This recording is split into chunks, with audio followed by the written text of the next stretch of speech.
Breaking చూస్తున్నాం. తెలంగాణ ఛత్తీస్గఢ్ సరిహద్దుల మధ్య భారీ ఎన్కౌంటర్ జరిగింది. ఇటు సిఆర్పీఎఫ్ జవాన్లు అటు మావోయిస్టుల మధ్య ఉదయం నుంచి ఎదురు కాల్పులు భీకరంగా జరిగాయి. దీనిలో కాల్పుల్లో 6 మావోయిస్టులు మృతి చెందినట్లుగా తెలుస్తోంది.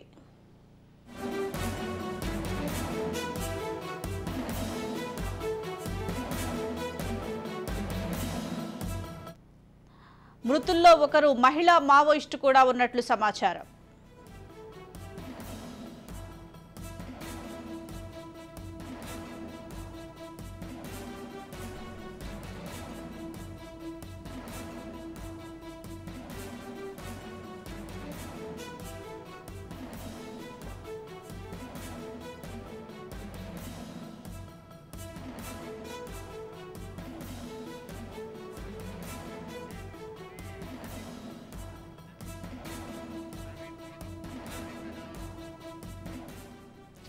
సిఆర్పీఎఫ్ జవాన్లకు మావోయిస్టులకు మధ్య ఈ ఉదయం ఎదురు కాల్పులు జరిగినట్లుగా తెలుస్తున్నాయి. తెలంగాణ ఛత్తీస్గఢ్ సరిహద్దుల మధ్య భారీ ఎన్కౌంటర్ జరిగినట్లుగా తెలుస్తోంది. దీనికి సంబంధించి మోర్ అప్డేట్స్ మా ప్రతినిధి నవీన్ అందిస్తారు. నవీన్.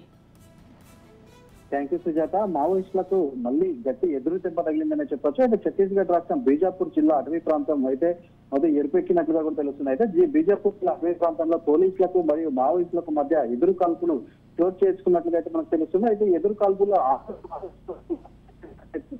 అయితే మరికొంతమందికి అయితే గాయాలైనట్లుగా కూడా తెలుస్తుంది. అయితే మొన్న హోలీ రోజు బాసగూడ పోలీసు అంటే బాసగూడ పరిధిలోని నక్సలైట్లు 3 గ్రామస్తులను అయితే చంపారనే ఆధారంగా డిఆర్జీ మరియు సిఆర్పీఎఫ్ కోబ్రా సిబ్బంది సంయుక్త ఆపరేషన్ లో భాగంగా గాలింపు చర్యలు అయితే చేస్తున్నట్టుగా కూడా మనకు తెలిసింది. అయితే ఈ గాలింపు చర్యల్లో మావోయిస్టులు తాకపడడంతో ఇటు పోలీసులకు మరియు మావోయిస్టులకు మధ్య ఎదురు కాల్పులు చోటు చేసుకున్నట్టుగా కూడా తెలుస్తుంది. అయితే ఈ ఎదురు కాల్పుల్లో అనేక మంది మావోయిస్టులు అయితే గాయపడినట్లుగా, అదేవిధంగా 6 అయితే మృతి చెందినట్టుగా కూడా అక్కడ ఉన్నట్టు అంటే బీజాపూర్ ఎస్పీ చెప్పినట్టు పరిస్థితి కూడా ఉంది. అయితే ఎస్పీ జితేంద్ర యాదవ్ మాట్లాడుతూ మరికొంతమంది అంటే ఆ ప్రాంతాన్ని అయితే సైనికులు మరికొంత క్షుణ్ణంగా అయితే గాలింపు చర్యలు చేపడుతున్నట్టుగా, మరికొంతమంది సైనికులు అంటే ఇంకెవరైనా చనిపోయారా లేదు అనుకుంటే ఇంకెంతమంది గాయాలనేది మరికొంత సేపట్లో అయితే వాళ్ళు వెల్లడిస్తారని కూడా చెప్తున్న పరిస్థితి కూడా ఉంది.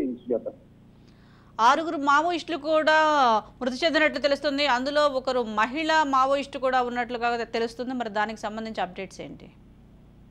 అంటే మొత్తంగా అయితే ఈ యొక్క అంటే ఉదయం నుంచి జరుగుతున్నటువంటి ఎదురు కాల్పులలో మొత్తంగా ఇప్పటి వరకు అంటే వారు చెప్తున్న ప్రకారం 6 మావోయిస్టులు చనిపోయారు. దాంట్లో ఒక మహిళా మావోయిస్టు ఉన్నట్లుగా అయితే మీరు చెప్తున్నారు. అయితే పూర్తి సమాచారం ఏదైతే ఉందో అంటే మొత్తం ఎంతమంది మావోయిస్టులు చనిపోయారు అంటే మనకున్న సమాచారం వరకు అయితే చాలా మంది మావోయిస్టులకు అయితే ఇటు గాయాలైతే అంటే ఈ యొక్క ఎదురు కాల్పుల్లో చాలా మంది గాయాలైనట్లుగా కూడా తెలుస్తుంది. అంటే వీరు ఎస్పీ మాట్లాడుతూ అయితే అక్కడ ఉన్నటువంటి ప్రాంతాన్ని మొత్తము కూడా వీళ్ళు అంటే శోధిస్తున్నట్లుగా మరికొంతమంది అంటే ఇంకెవరైనా చనిపోయారా లేదు అనుకుంటే ఎంతమంది గాయాలనే పూర్తి సమాచారం అయితే మరికొంత సేపట్లో అక్కడ ఉన్నటువంటి పోలీస్ శాఖ అయితే అందించే ప్రయత్నం చేస్తామని కూడా చెప్తున్నారు. ఇప్పటి వరకు మనకున్న సమాచారం వరకు మాత్రం 6 అయితే మరణించినట్టుగా తెలుస్తుంది. అట్లా ఒక మహిళా మావోయిస్ట్ ఉన్నట్లుగా అయితే సమాచారం అంటే దీనంతటినీ కూడా పూర్తి సమాచారం అయితే మరికొద్ది సేపట్లో చెప్తారని కూడా తెలుస్తుంది.